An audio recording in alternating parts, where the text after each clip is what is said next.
It's time to explore wrestling's past and potential future with your weekly dose of a segment we call What If? Only found here on the WWE Podcast. Welcome to another What If, and this week Anthony DeMarco joins me as always to talk about Goldberg. As Goldberg, we just saw, was victorious over Bobby Lashley at the pay-per-view in Crown Jewel.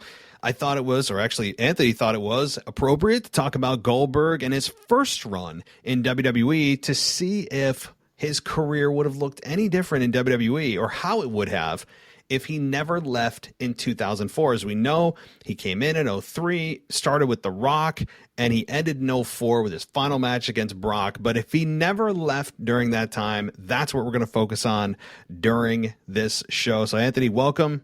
Let's get going here.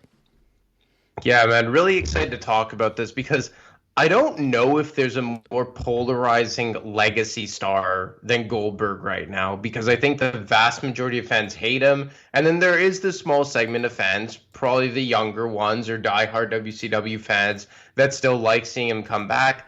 And in a lot of ways, and well, no, me fully, I hate seeing Goldberg nowadays, but there is a part of me that kind of kicks myself for that feeling, because there was once upon a time where I liked seeing Goldberg, mainly in 2003 and 2004 during his first run with the company, because I was too young to watch him with Nitro and WCW, and I was just always a diehard WWF guy. But I think in 2003, mainly his program with Triple H, where he did win the World Heavyweight Championship and was really the only guy capable of stepping into the shoes of Austin and Rock, who had since left, star power-wise. I think Goldberg had a decent first run in 2003. What do you think? I think so, yeah. Look. They and I'm sure of this because I've heard Jim Ross say this among others, that when they did the invasion angle, that they wish they could have brought in guys like this, because that's who the fans really wanted. And yes, we got kind of the mid to upper tier card guys like DDP, Rhino from ECW, just a couple that come to mind right now. But guys really wanted to see, or fans really wanted to see, Hulk Hogan and the NWO come in. They wanted Ric Flair and Sting, and they wanted Goldberg. Like, of course they did, and unfortunately, we didn't get him until 2003. As you know, and I know, and probably most people listening know, that he came in during The Rock, right after I believe The Rock beat Stone Cold at WrestleMania 19. We got The Rock coming out, and he said, again, this is just me paraphrasing from what I remember, that he's done it all, and he said it's over. And then we get the Goldberg entrance. And, I think that they started off very well with him. The crowd was very receptive. They were kind of tipped off that Goldberg was going to be there. I remember them chanting Goldberg before it actually even happened. And I think that they did a nice job with him and The Rock, over that specific program. And then, Triple H and others. So, yeah, I think that they did a decent job at first, yes. Well, because he comes in and beats one of the two biggest stars that the WWF had during the Attitude Era and early on Ruthless Aggression Era. And he basically kind of squashed the match in their match at Backlash 2003. And then that entire late spring and summer, he kind of just ran roughshod over the Monday Night Raw roster. I believe he had a program with Chris Jericho. And then I remember his performance in the second ever Elimination Chamber match at SummerSlam 2003. It was ultimately won by Triple H, but I remember he came in second to last, and he eliminated Jericho, Orton, and HBK in a matter of minutes. And I remember the spear that he gave Jericho through the pod. And at this time, it wasn't the baby-proof version of the chamber we're accustomed to now. But I just remember he absolutely destroyed Jericho right through the pod. I remember he kicked down the glass that Triple H was hiding in his pod in. And I don't know, I just thought that they booked Goldberg very, very well right up until his infamous clash with Brock Lesnar at WrestleMania 20, a match that you were live in attendance for. So maybe you could just shed some light on just how bad his run came to an end that night. Well, first of all, before I get to that, I got to say that the fact that Goldberg was able to break bulletproof glass with his body is absolutely impressive.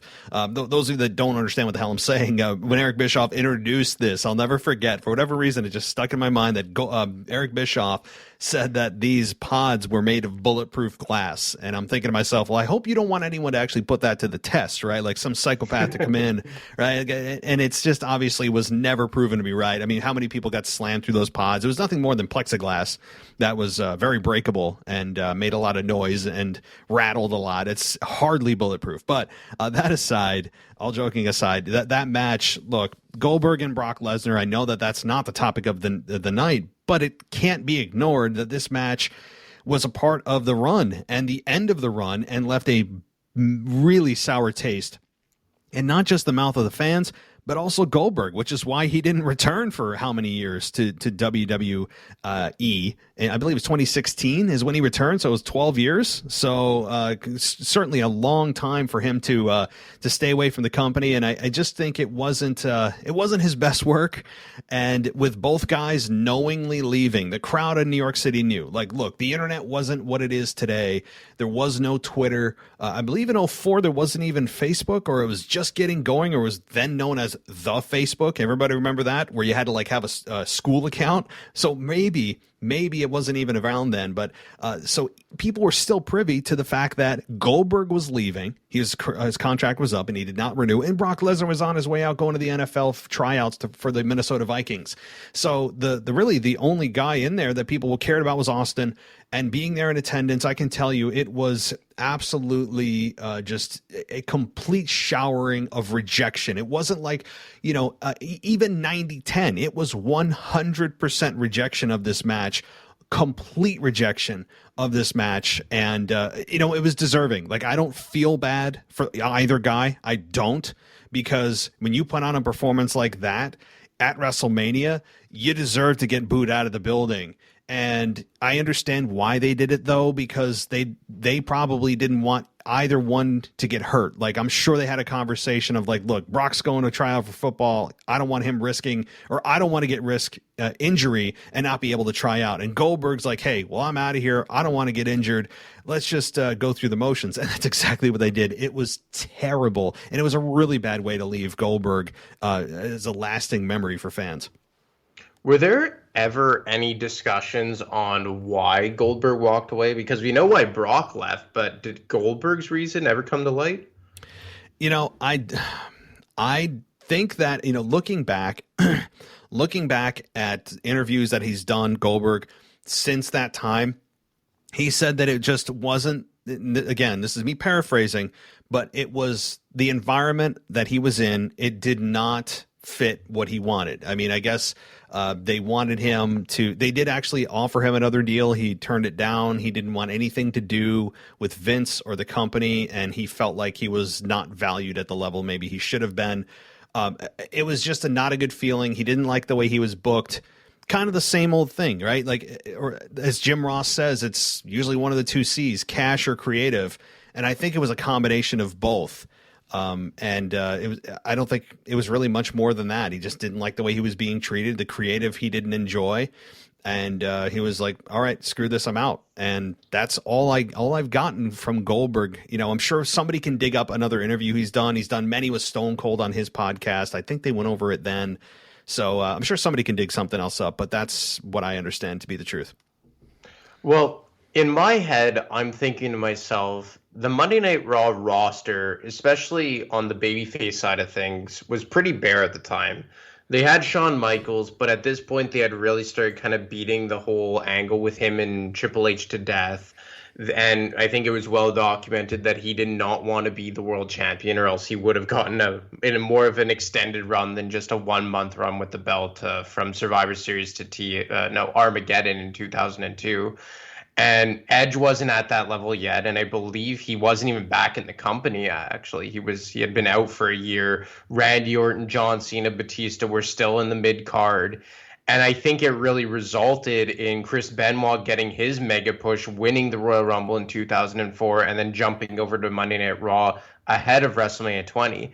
So in my head, I'm saying, had they known Goldberg was sticking around, you'd have to think that he would have been in that title picture for an extended period of time beyond what he ultimately was. Because in the grand scheme of things, he held the World Heavyweight Championship from Unforgiven 2003 until Armageddon of that same year, and then really dove headfirst into the program with Brock Lesnar. I think their first encounter was actually at Armageddon 2003. Or no, sorry, it was Survivor Series 03. So in my head, I'm saying that maybe Chris Benoit doesn't get that push and win the World Heavyweight Championship at WrestleMania 20. Maybe Randy Orton isn't thrusted prematurely into that role and winning the World Heavyweight Championship at SummerSlam and then dropping it just a month later to Triple H. And we already covered how much of a flop that babyface turn was for Randy Orton. So do you think either of those things, Benoit winning and Orton turning and winning, would have happened had Goldberg stuck around? I still think it would have happened. And the reason is Goldberg was not well liked, I think. And again, here's what I'm going to go by the premise of answering this, is that Goldberg would have gone through his exact year as we just outlined it in reality of what happened, meaning that the match at WrestleMania was absolutely awful. Like nothing changed there. And they still had an awful match. I'm going with everything, all being equal, everything is what it is. And he just, the next night, actually shows up. He renewed his contract for however, a year, 2 years, whatever. So that's how I'm answering this. So what I want to say with that in mind is I think the fans coming off that match at WrestleMania 20, Goldberg's extended, comes out on Raw. I think he would have gotten booed as it is. I think Goldberg would have gotten booed regardless, and he would have turned heel, been forced to turn heel. I think the fans would, especially the Monday Night Raw after WrestleMania, as we all know, I think Goldberg would have continued to get booed.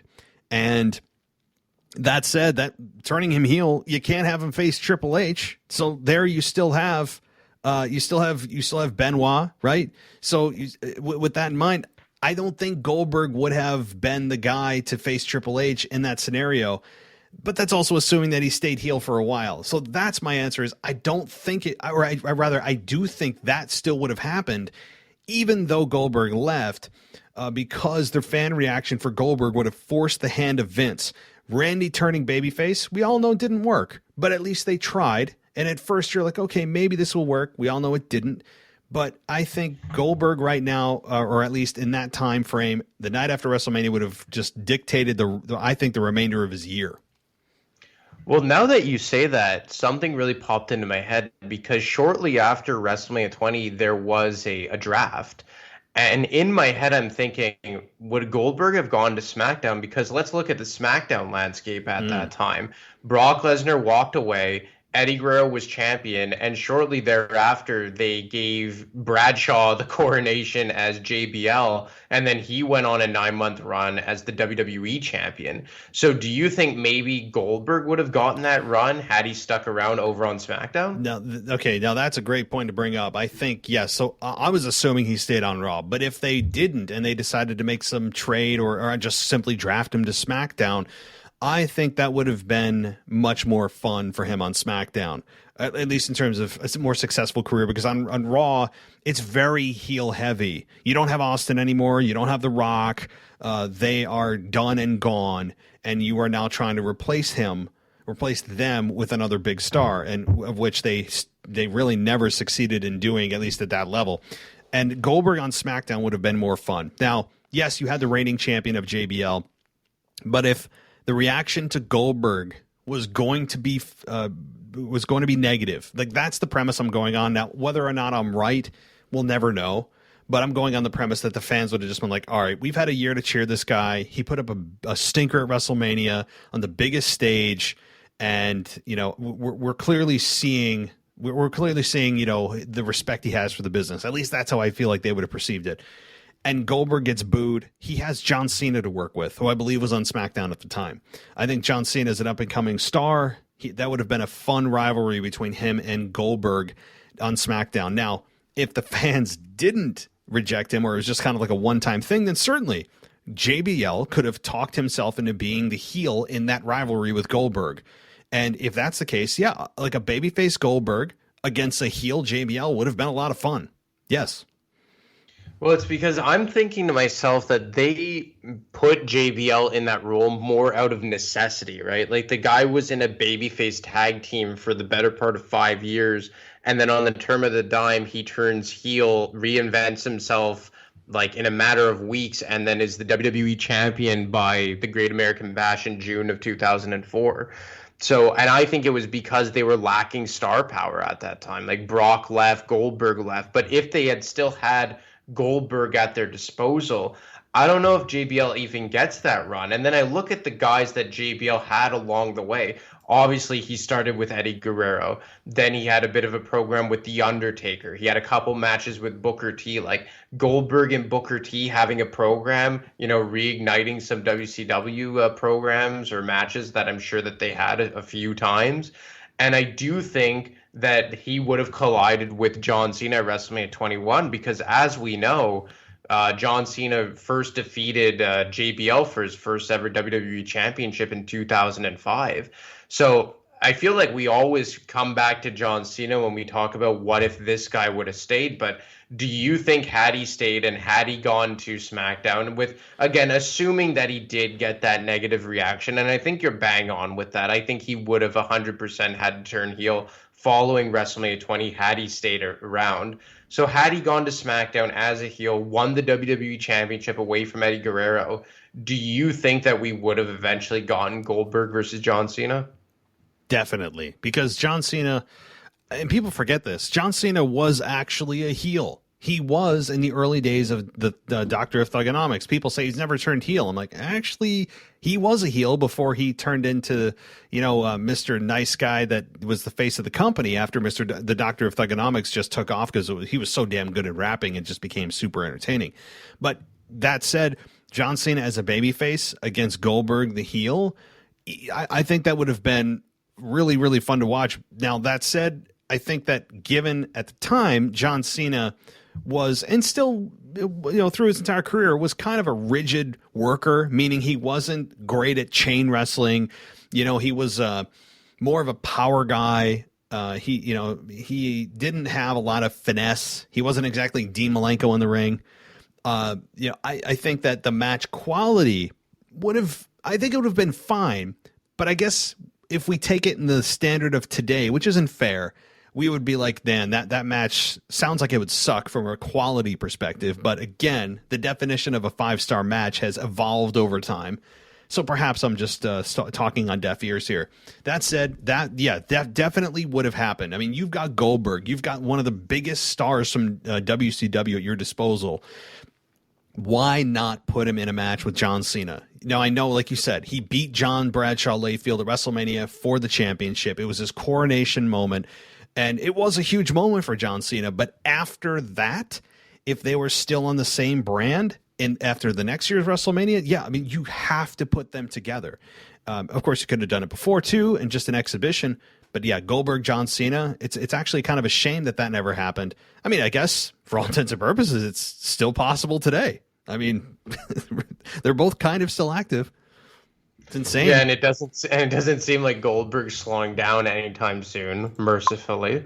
But another, unfortunate match we ended up getting, what was it, 2.5 years ago now, was him versus Undertaker was that in Saudi Arabia or was that in Australia? I believe it was Super Showdown in Australia, now that I think of it. I thought it was in Saudi Arabia. I just remember everything bad being associated with Saudi Arabia. So I thought it was Saudi Arabia. I really do. It was one of the two. So one of those two gimmick pay-per-view matches, WrestleMania Junior events that WWE puts on. And I think it's fair to say that it is one of, if not the most infamous match in the history of the company. Just a disaster top to bottom. But now thinking back on it in, let's say, the year 2004, 2005, if Goldberg was on SmackDown over as a heel, that would have just been a money rivalry for WWE, and you'd have to assume that they would have had a series of matches. And eventually, as we know, The Undertaker won the World Heavyweight Championship away from Batista in 2007 at WrestleMania 23. And Batista's another guy that would have been a great opponent for Goldberg. And they actually had a small program on Monday Night Raw in 2003 when he was feuding with Triple H in Evolution. I think they had Batista break his ankle in a steel chair, or when he jumped off the second rope and like sandwiched it. But I'll start with The Undertaker. For one, I mean, you'd have to assume it was better than their match in Saudi Arabia or Super Showdown, whichever one it was. And do you think that they would have collided at a WrestleMania? Like, do you think it would have been that big of a match back then? I think it would have been, yes, it would have been an absolute like top headlining main event, because you have two guys now 20 years, nearly, I say 15 years younger than they are today, who are much more capable. Taker was in his absolute prime, and Goldberg, while he never had exactly the widest array of movesets, could have at least executed his end satisfactorily. We all know this. He's got basically spear, jackhammer, maybe a clothesline or punch thrown in here or there. But back at that time, I think he would have been able to work with a much more limber Undertaker, and they would have made the match work in a much safer and watchable way. Now, it wouldn't have it wouldn't have been Kurt Angle HBK by any stretch. I mean, I don't care what time frame you put them in or what age they are. That's just not the style of match it would have been. But it should have been, to me, back at that time, they could have easily, do I dare say headline? Probably not headline, but a semi-main of Undertaker versus Goldberg. It could be the Streak versus the Streak. Now, I understand Goldberg's, streak was broken at 173-0 or whatever. But they could have pulled on that lineage about Goldberg saying, if you want to know anything about streaks, I'm the guy to talk to, right? Like they could have gone on some nice footage there, pulling from WCW, and Undertaker had his WrestleMania streak intact at the time. And I think it would have been an okay match, one that we go, all right, that was a fun little match, probably very slow paced, and that's fine. And I think, yes, if Goldberg was around, at least maybe like a 2 or 3 year contract, they could have pulled that off. And I guess now that we talk about how long you would have been around, like, do you think we would still be seeing Goldberg nowadays had he had a good run post 2004? Like, I would assume that he would have wrapped up his career sometime around 2008, 2009. And look, this guy is still in incredible shape. Like, I would argue that of all the legacy stars, no superstar is better conditioned than Goldberg. Like, the guy looks like he didn't age aside from his beard turning white. But in my head, and from what I've heard from him, it's because he wanted his family to see him do it in the ring. Mercifully, we're still saying this 5 years later since his initial return into 2016. But do you think we would still see him as often as we do nowadays? And I guess the second part to that question would be, do you think everyone would resent him as much as everyone does nowadays had he had a prolonged run in WWE the first time around?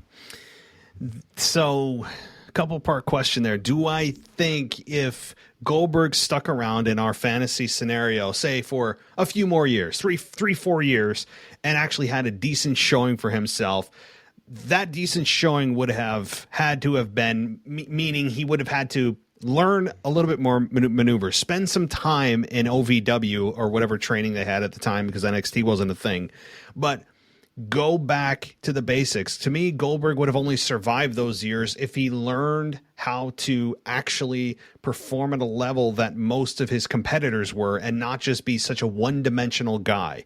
If he was just that spear jackhammer guy throughout those, say, again, fantasy 3-year extension, then I think the fans would have outright rejected him, and he would have been a heel the entire time. I really believe that, because the fans would have gotten real sick of that real quick. I don't honestly understand the fans today, why they're still cheering that.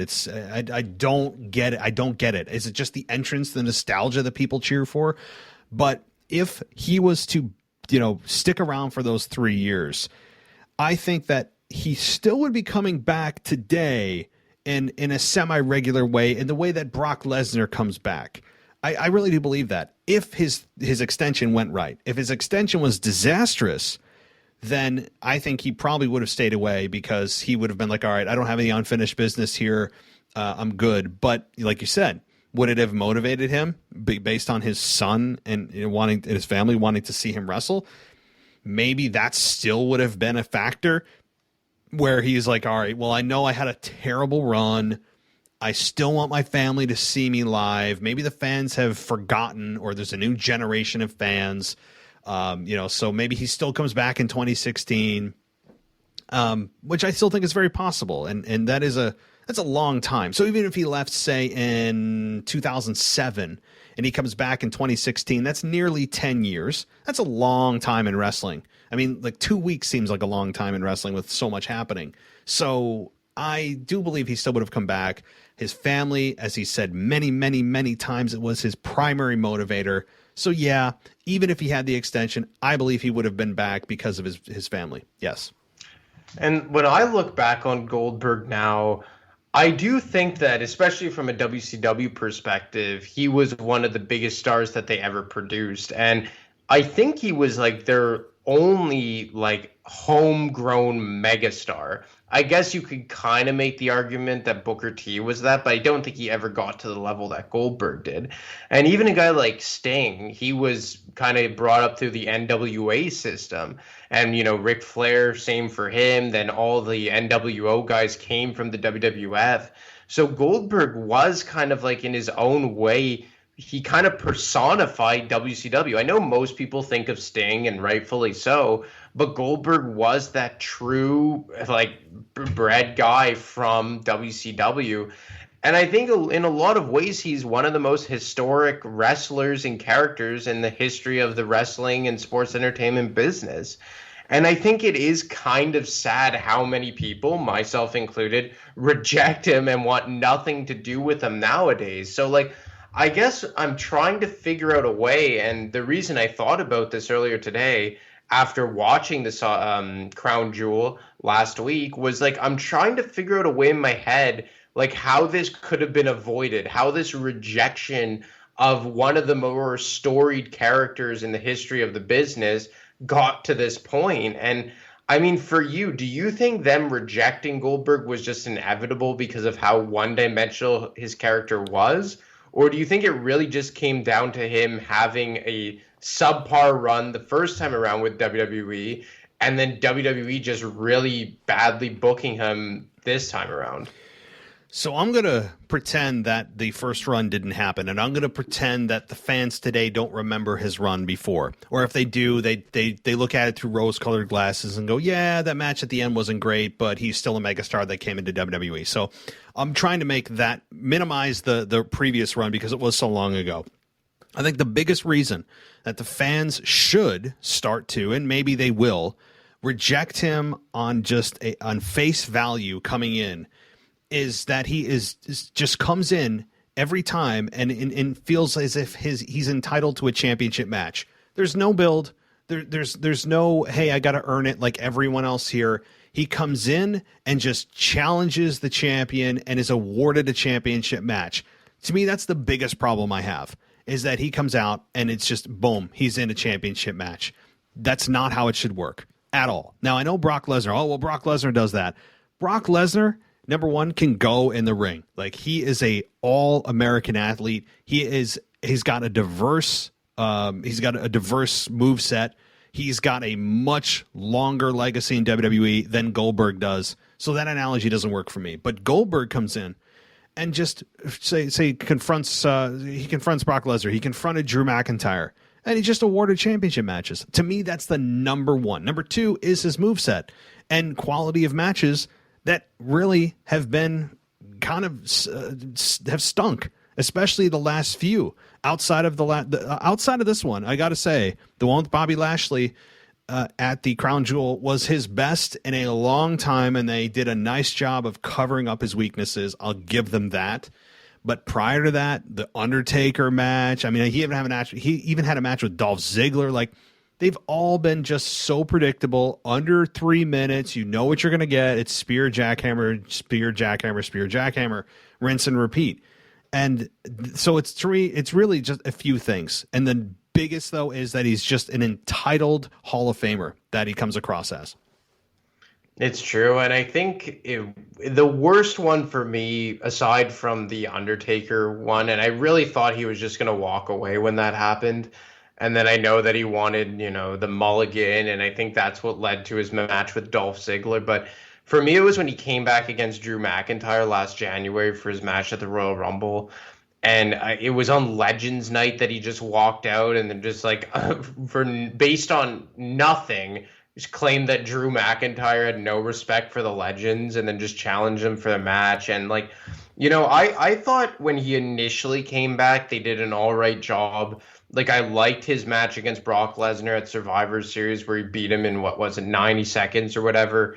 And then him even winning the championship against Kevin Owens. Like, that was, I understood it because it was setting up for the historic title reign that Brock would have from 2017 to the summer of 2018. So I thought it was passable, but everything after WrestleMania 33 for me has just been totally unnecessary. And especially that match with The Undertaker. When he did that match with The Undertaker, which I would say was 99% his fault, unless I'm misremembering something, I think that everything he's done since then has just been, I've had those glasses on.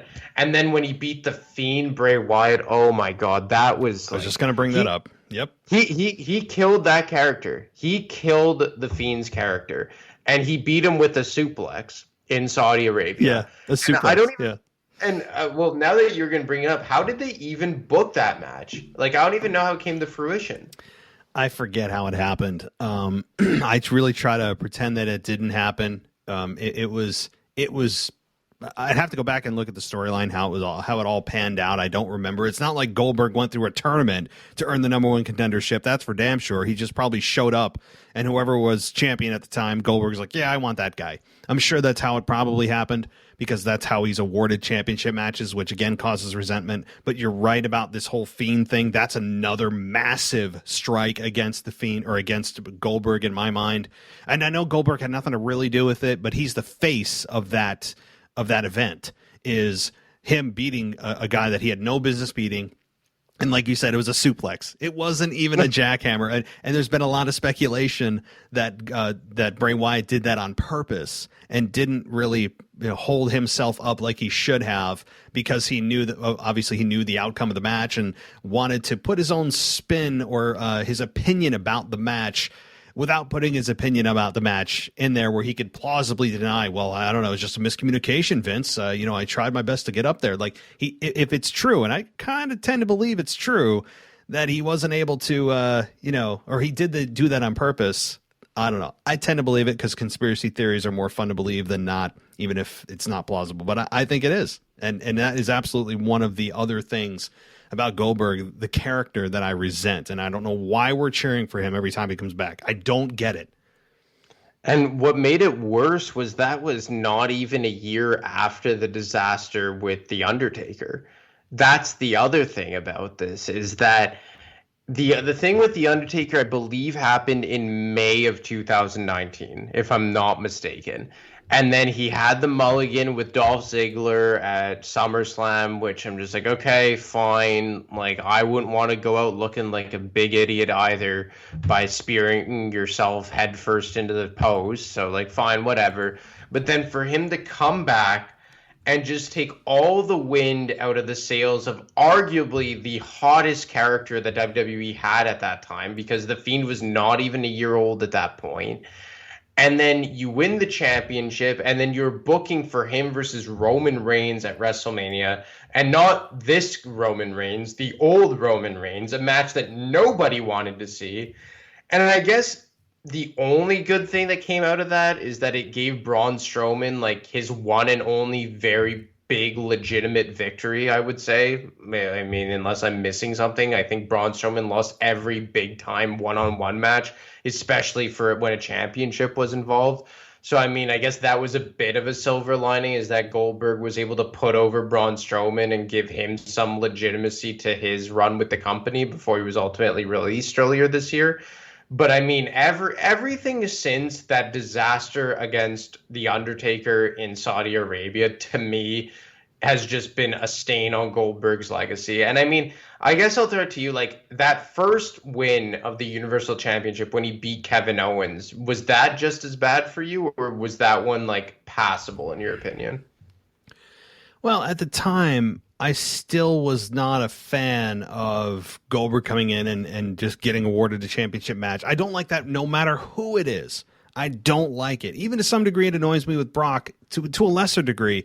But to me, there's got to be some kind of process that happens or some kind of logical explanation other than just, yeah, I'm here because I'm a big name and give me your championship. You know, I don't like that, babyface or not. But that said, the whole Kevin Owens conundrum, I didn't hate it at the time. I was a little bit like, all right, I guess this is the direction they're going with Goldberg. They're going to have a very quick match. They're going to just give him the championship, and that's that, But I know that before that, I'm looking at a list of his matches right now because I was very curious about how each match went down and the time of each match and things. So, yeah, the whole Kevin Owens thing happened. Beyond that, the Ziggler match was 1:50. The Braun Strowman match at the WrestleMania 36 was 2:13. The Super Showdown match against The Fiend was just under 3 minutes. The Drew McIntyre match at the Royal Rumble this year was 2.5 minutes.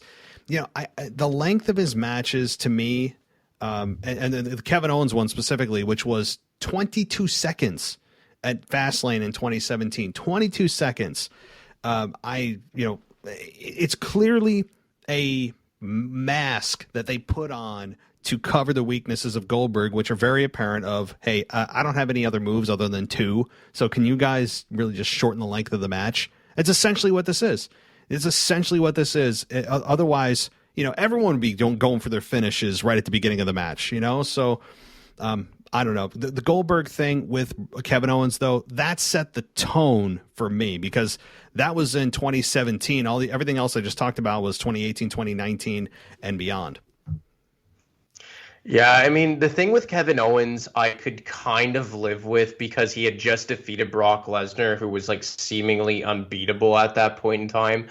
And then then he eliminated Brock from the Rumble that year as well. So I was kind of able to get myself there. I wasn't thrilled with it, but I understood what they were going for, and it was ultimately to put the championship back on Brock at WrestleMania so Brock could finally get his somewhat of revenge on Goldberg. So I was able to get by with that, but for me, it was just everything. It was that Undertaker match, like that to me, and it was also, I'm not going to put all the blame on Goldberg. I think there's a bit on The Undertaker because I think The Undertaker overstayed his welcome as well, and he just wasn't looking as good at that point, but staying on track with Goldberg, for me, everything post that Taker match has just been tough to stomach. And I'm with you, man. I don't know how people, even like creative and even Goldberg himself, like he must know that so many people just groan at the sound of his entrance music. And like, I don't know. I hope it ends soon, but I get the feeling that we're going to see him at least 1 or 2 more times, and probably including this WrestleMania as well. Yeah, there's no doubt that this is not over.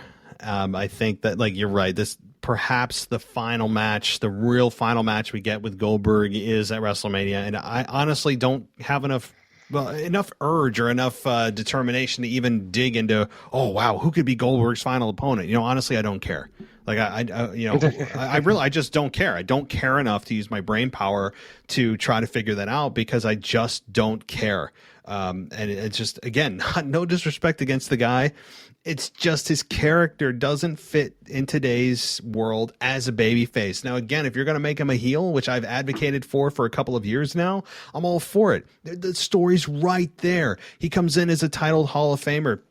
He's a guy that doesn't have a big moveset. Fans want large movesets and great matches today. It's a different world than it was back in, the mid 2000s early to mid 2000s when he left. So that also works against him. He's limited in promos. That works against him.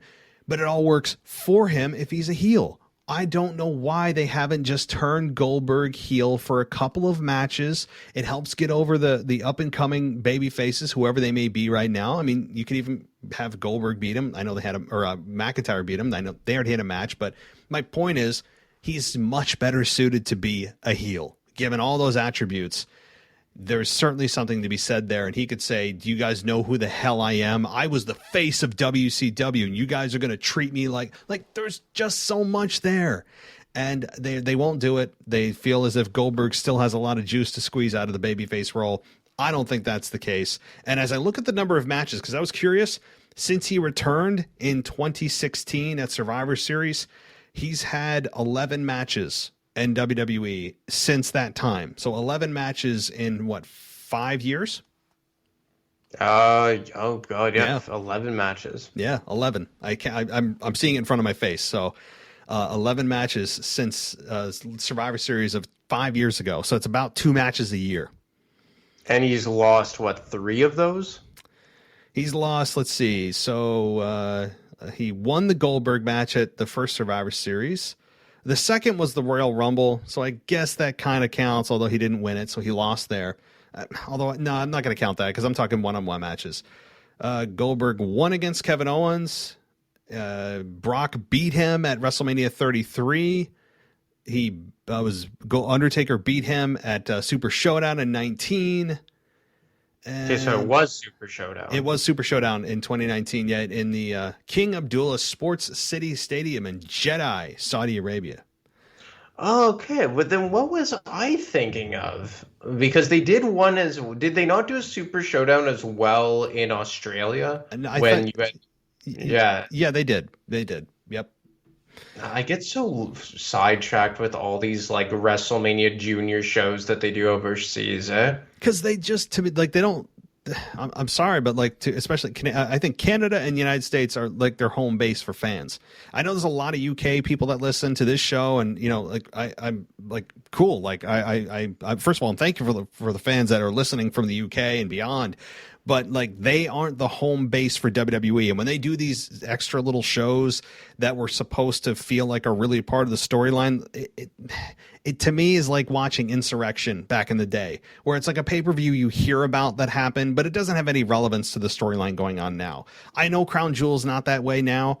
Obviously, it does still have relevance to the storyline, but it still feels like, since it's in a totally different country, sometimes the reactions are different from the fans. It just doesn't feel like a real traditional pay-per-view that WWE puts on. I don't know. Among a lot of other stuff people don't like about Saudi Arabia, as far as, political stuff, governmental stuff, and none of that helps either. So.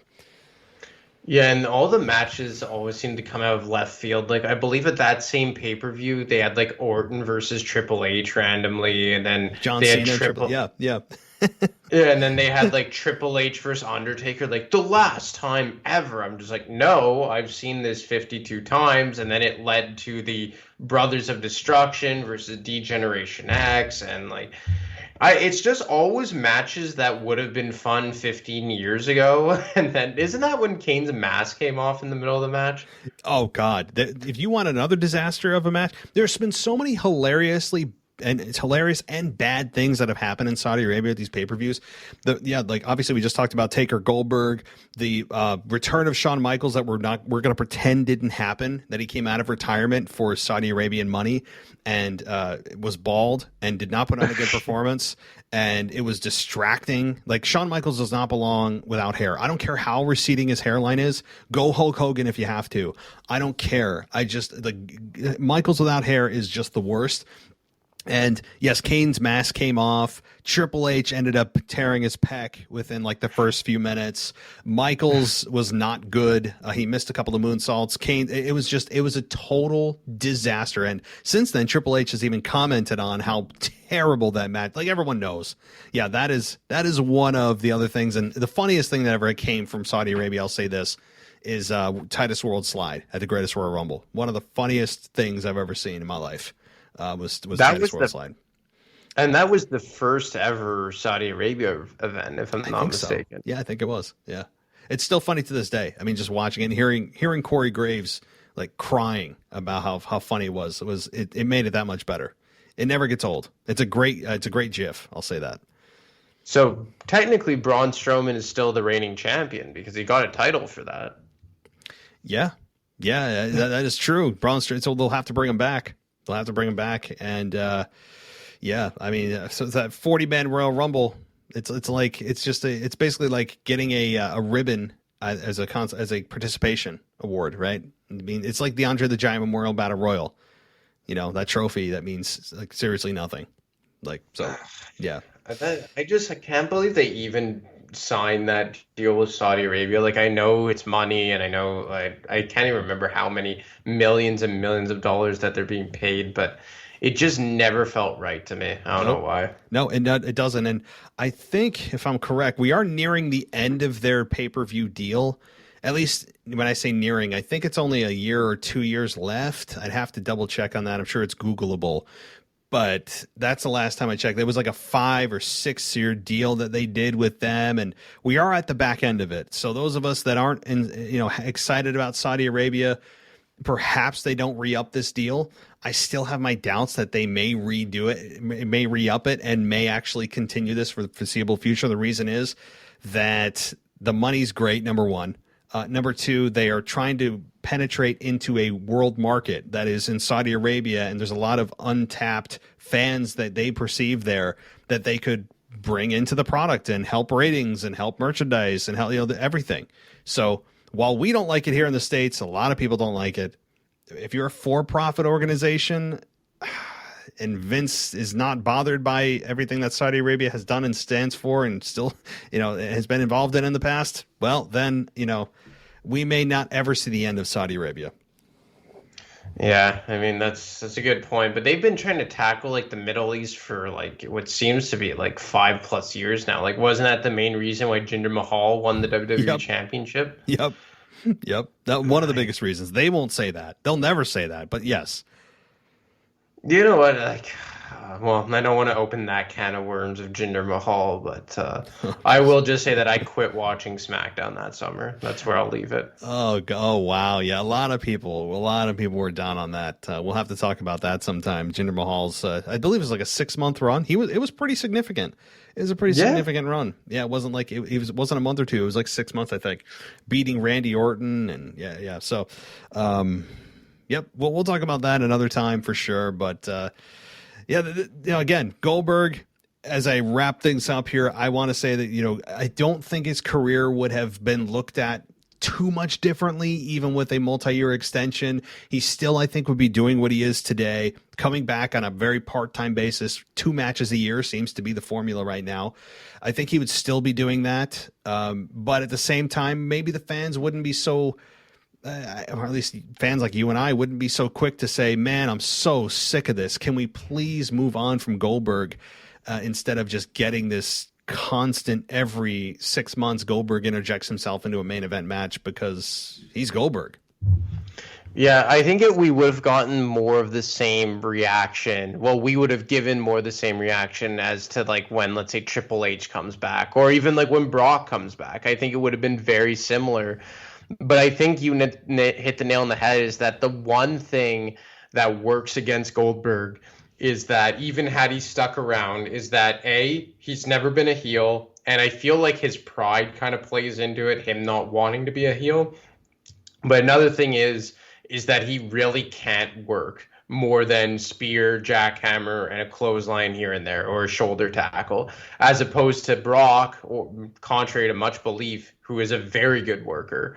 So, I mean, Goldberg, I think it would have helped him a bit. He wouldn't have seemed as entitled and coming out of left field had he stuck around for, let's say, 3 or 4 extra years beyond 2004. But I do think that he would have been soured on eventually, by me at least.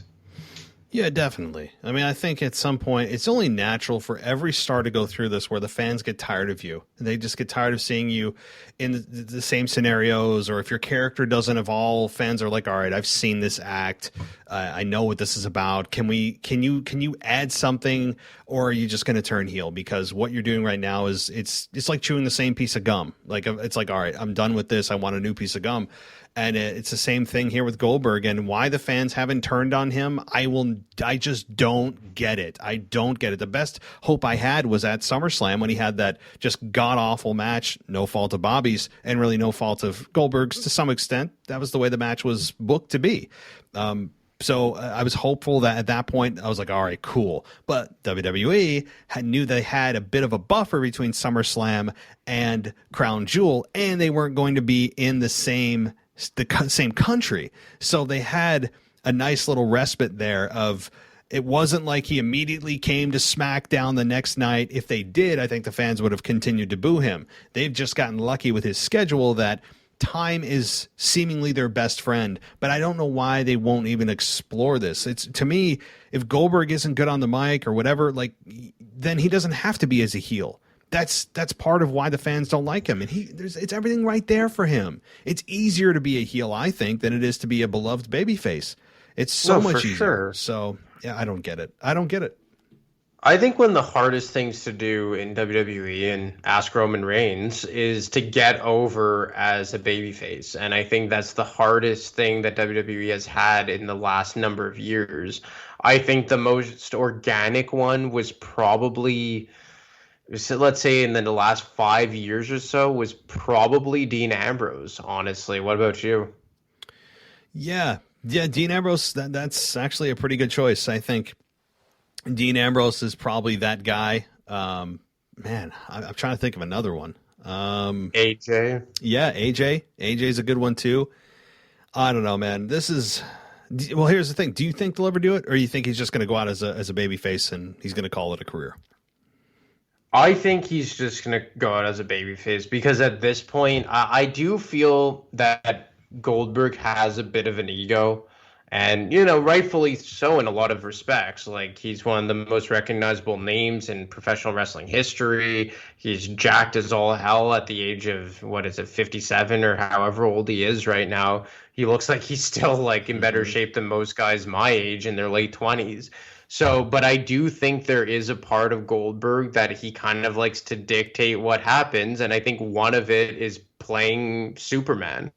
I think Goldberg kind of likes him being portrayed as this badass that could come in and even the way he squared up to Shelton Benjamin and Cedric Alexander, that visual they gave of the camera up the ramp, and he puts his fists up and then he starts punching and I just get the sense from Goldberg, and obviously I can't say this for certain, I've never spoken to him obviously, but I get the sense that he really likes to play Superman, and I think he likes to do that in front of his wife and in front of his son. And I don't know. I think that if I wouldn't be surprised if they had already pitched it to him to turn heel, and he said, no, I want to come back as a babyface. I want to come back and win WWE championships and kill people and do all this stuff. Do you not get the sense that there's a bit of ego at play as well with Goldberg here?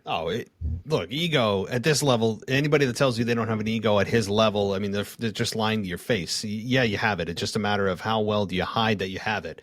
But honestly, if Goldberg is, if that's the argument that's what I want to do, I would say, well, dude, you've had 5 years to do it. You've been doing this for 5 years. You've had your time to have those moments with your kids in the ring or play Superman on TV for your kids. Well, I'd also say to him, listen, your kid is what, 15, 16, 17 years old? Does he still really believe my daddy is Superman? No, he's grown up. I mean, he's getting in the ring with stars and getting his ass kicked, but deservedly so by Bobby Lashley. I still support that 100%. But I just, to me, it's not about I've got, a 2 and 3 year old and they want to see good old daddy in the ring beating up people. To me, this is a missed opportunity if we don't explore what the hell a heel Goldberg looks like. And for that matter, John Cena, although that's another topic.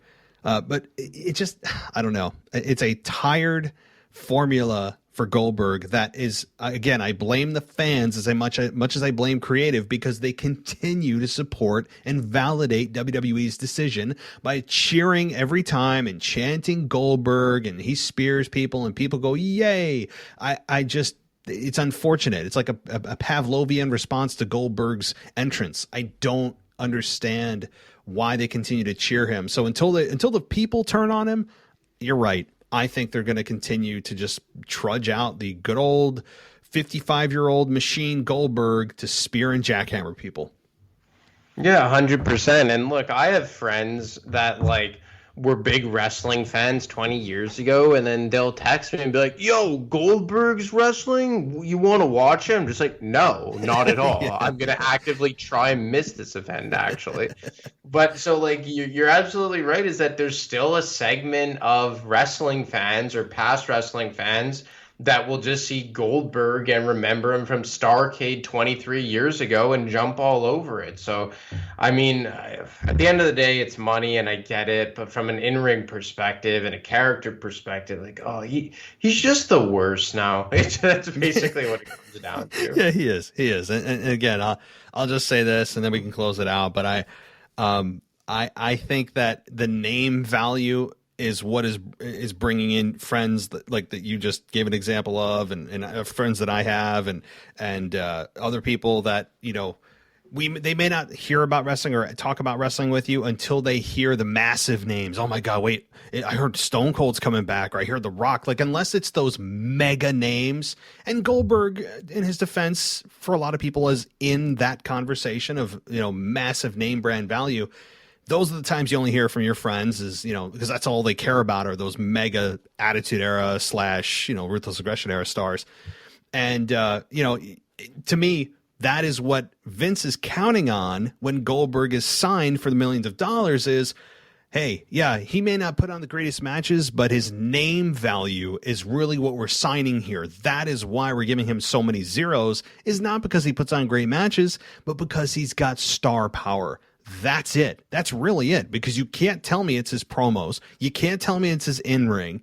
He's really being signed for his past performance in WCW. That's essentially why he's still getting so much money. He's still really getting paid for 1998, 1999, and 2000. That's really how he's still getting money. And that's what brings people into today's product. People remember that. And Vince is counting on bringing in fans that maybe have left, and they hear Goldberg's back and he's having a match with so-and-so. So they tune in, maybe purchase the network for a month or two, or actually outright buy the pay-per-view, which you can still do inexplicably, or, you know, for whatever reason, or buy merchandise, you know. So that's what they're counting on for a return on their investment for all the money they invest in Goldberg. Well, just to give you just a bit of an example, like my dad heard that Goldberg was back. He's just like, oh, like, yep. Goldberg. And my dad's 58 years old. So just to give you an example, like, not to say that my dad's going to run and watch wrestling, like he never will be caught dead watching it now. But like, just to give you an example of someone who will at least like poke their head out of of their room, just be like, oh, Goldberg's back. Mm-hmm. But because he does fall in the same bracket as like, I mean, like, for a lot of people, I guess he falls in that same tier as Austin, as Rock, as Triple H, you know. And as far as WCW guys go, I mean, okay, I know Sting is still kicking around in AEW, but I mean, at this point, it's more of a managerial role. And to be honest, I find it more tragic than anything. But I mean, he's the only guy from WCW that really still is kind of relevant, unless I'm missing somebody.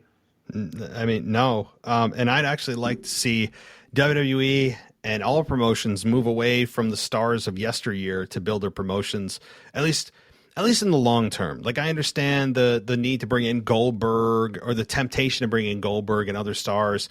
And, you know, AEW right now, that's how they're building their company. Like, AEW right now is building their brand and their brand awareness, since they're still a relatively new company, only 2 years old, by bringing in those massive stars of yesteryear, like Sting, like Jericho, like Moxley, you know, obviously CM Punk, Daniel Bryan.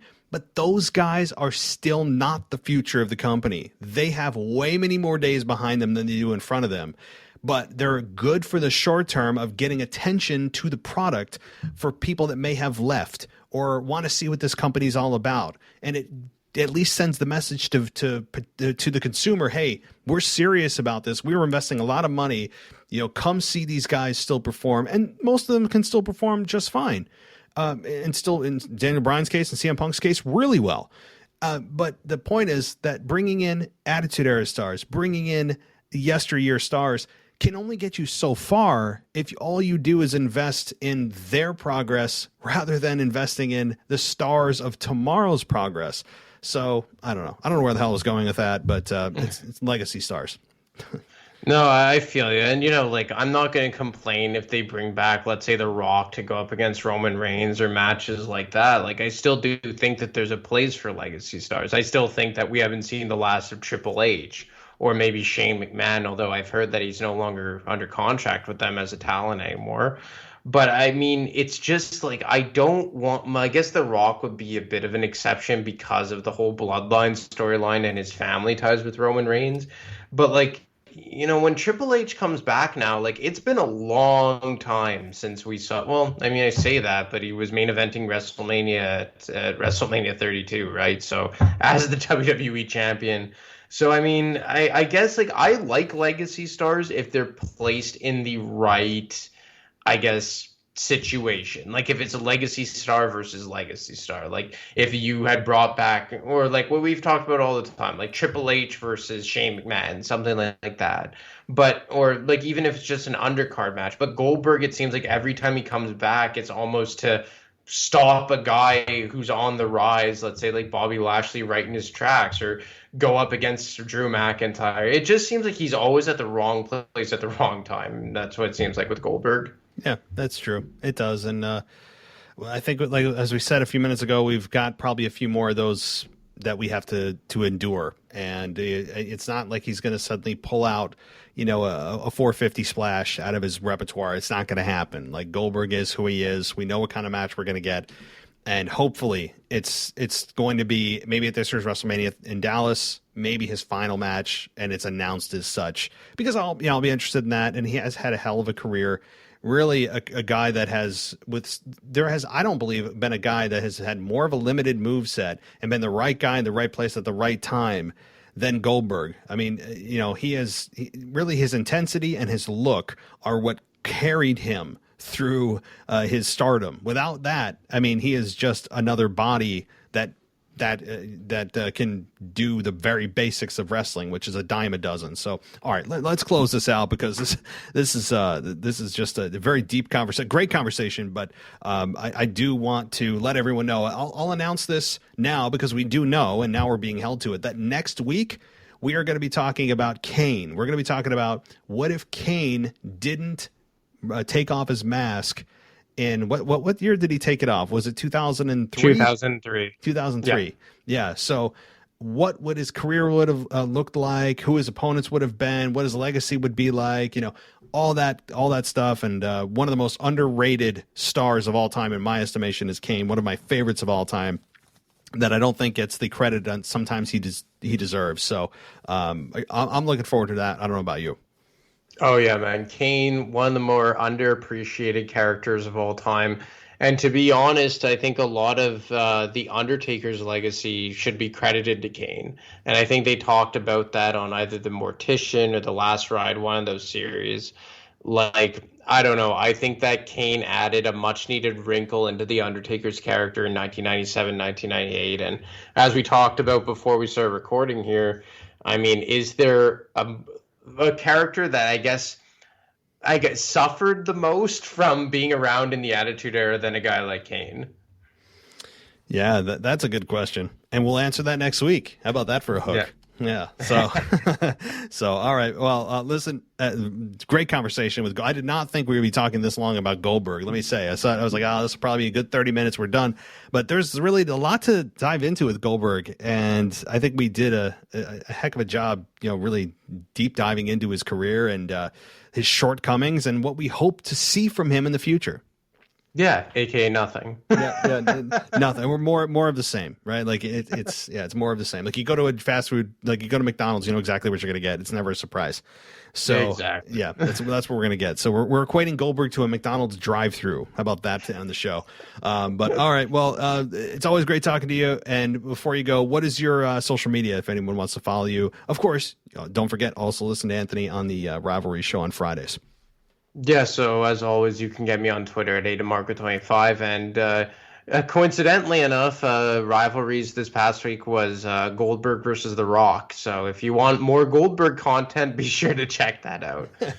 Yeah, if what we gave you now is whetting your appetite for more Goldberg, we've got it covered for you. So I think I'm about Goldberged out. I would like to not say the word Goldberg for quite some time unless WWE forces me to. So, all right. Well, listen, great conversation and looking forward to next week's topic about Kane. Yeah, man. Looking forward to it. All right. Have a good night. Take care, man. Bye.